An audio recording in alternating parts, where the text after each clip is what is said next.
Assalamualaikum warahmatullahi wabarakatuh. My name is Nuristadarro, number 35. Today, I will talk about the tool that must be owned by a technician, especially an electrician. You know the tool, right? Yes, this tool.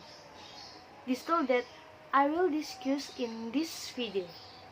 The name of this tool is an multimeter, which is in my right hand is a digital multimeter and in the left hand is an analog multimeter. This multimeter has many functions, and although the types are different, but the function of both are still the same. We can measure current, resistance, DC or AC voltage, and with this tool we can check some electronic component whether it is still good to use. Okay, first I will introduce very important selector feature on the multimeter.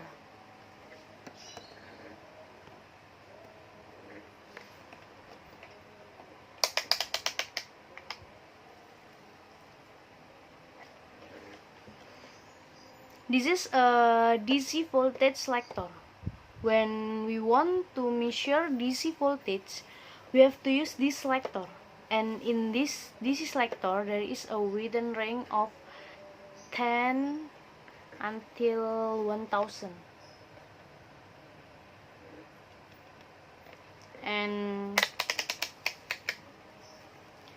this is an AC voltage selector. When we want to measure AC voltage, we have to use this selector.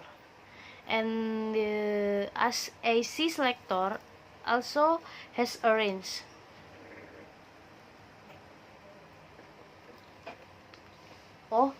Because the AC voltage is very large and dangerous, then do not choose the wrong selector because it can damage the multimeter.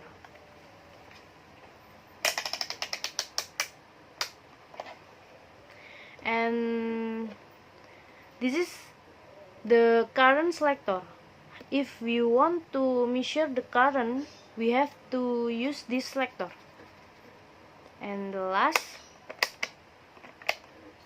this is the resistance selector. In this selector, we can measure the resistance of a resistor. And usually, besides using the buzzer, we can also check the component with this selector. For example, like checking an LED.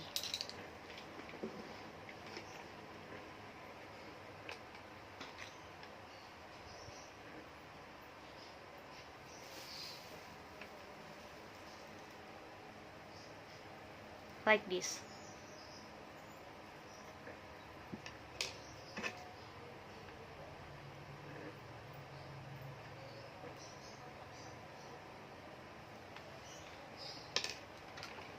And in addition to this 4 feature, there is a selector buzzer feature usually used to check component with sound. And incidentally, in my analog multimeter, there is no buzzer feature, but there is a feature on my digital multimeter.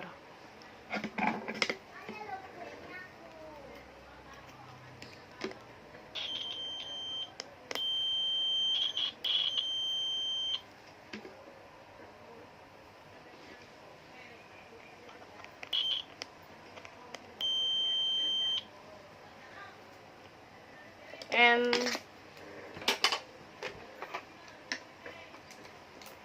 before being used to measure resistance on an analog multimeter, the multimeter must be calibrated so that the measurement results are not wrong.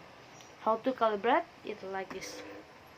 First, we connect to probes like this.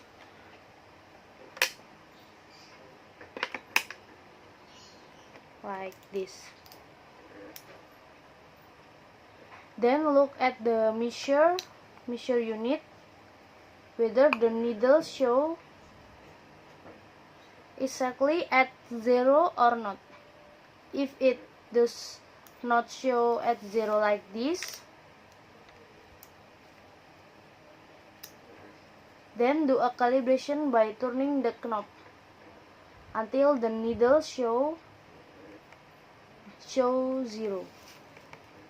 If it's right, the avometer is ready for use. And the digital avometer is easier to use than an analog avometer because it can be directly used without calibration. Besides the result of measurement using a digital avometer, the results are more precise and accurate than analog avometer. Okay, only this information that I can share today. Thanks for watching this video. If there is imperfection, I apologize because perfection belongs only in God. Wassalamualaikum warahmatullahi wabarakatuh.